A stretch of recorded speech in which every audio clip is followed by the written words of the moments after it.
Hey friends. So another great morning of this dialogue of jealousy. I just finished teaching yin class, and we were talking today about just kind of the way that the practice can help us with the tools to quiet the jealousy. And so yoga's ultimate aim has always been to have us find liberation from our suffering within ourselves. So in this case, the suffering is the emotion of jealousy. And so how we can turn within ourselves to quiet that seems like a challenging concept.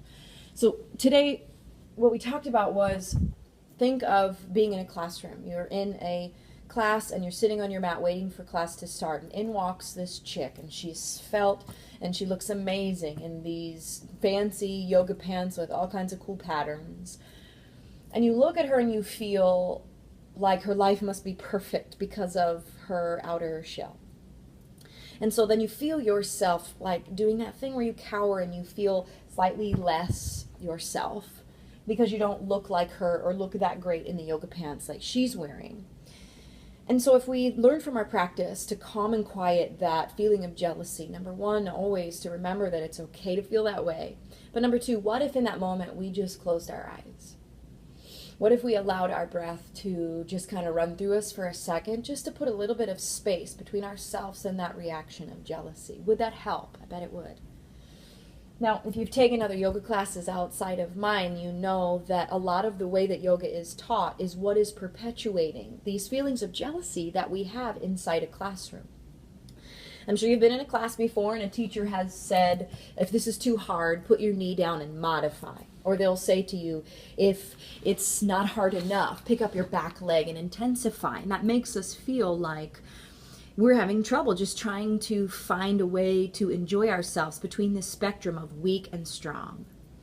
And so what if we're in the classroom and we have these moments where the teacher is using language or verbiage that makes us feel inadequate? I'm sure you've been in a class before and a teacher has praised someone over in the room.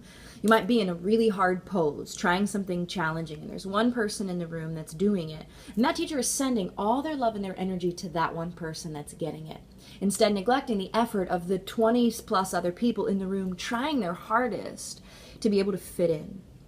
So what if in those moments, when that happens, what if we closed our eyes and we took a page out of yoga's ultimate message to close our eyes and go within to liberate ourselves from the suffering that we're feeling in the moment? Would that help calm and quiet the fires of jealousy?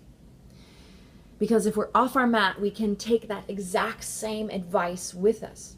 If we're out in the real world and we see someone whose life situation, whose car, whose whatever makes us jealous, can we pause? Can we maybe even close our eyes, remove the outer veil that makes us think that life is all about the external pursuit?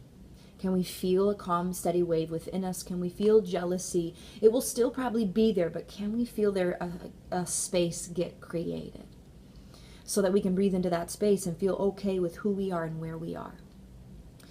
And anytime we feel this jealousy bubble up, can we remember what our ultimate intention is? Let's say again, you're back in that vinyasa class, and your purpose of being there, your intention is to find freedom, to find calm and peace. And that's more heart and mind, not so much physical body. So if someone walks by and their physical body is amazing and it makes you feel jealous, close your eyes, remind yourself of your ultimate intention, your heart, your mind. Feel those things still solid and sound, remembering that that is your ultimate core value. That beautiful person's core value or ultimate intention might be the beautiful wrapping paper for their soul.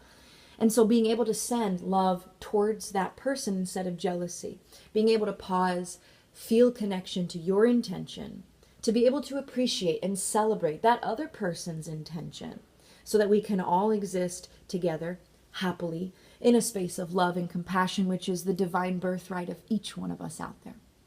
Till next time, I love you so much, you amazing, beautiful human being. If you're enjoying these, be sure to subscribe to my channel. You can also find me on Instagram and Facebook. I'm JFK Yoga across all the channels, bringing yoga from the heart directly to you. I can't wait to see you. Join me on Sunday. I'll post a guided meditation that we can put to bed this idea of jealousy and move on with a new, fresh understanding for how amazing, radiant, and divine we are. Till next time, namaste.